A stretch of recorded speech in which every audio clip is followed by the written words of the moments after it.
السلام علیکم ورحمۃ اللہ وبرکاتہ۔ بسم اللہ الرحمن الرحیم۔ والدین کی خدمت سبب دخول جنت۔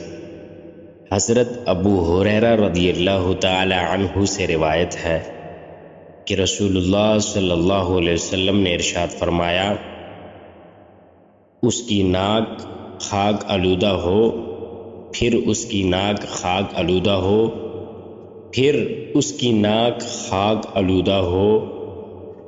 پوچھا گیا، یا رسول اللہ، کس کی ناک؟ فرمایا، جو اپنے ماں باپ میں سے کسی ایک یا دونوں کو بڑھاپے میں پائے پھر ان کی خدمت کر کے جنت میں داخل نہ ہو۔ یعنی کہ والدین جب بوڑھے اور ضعیف ہوں تو ان کی خدمت، ان پر خرچہ کرنا یا دیگر طریقوں سے اچھا سلوک کرنا جنت میں جانے کا سبب ہے۔ جو اس میں کوتاہی کرے وہ سابقین اولین کے ساتھ دخول جنت سے محروم رہے گا۔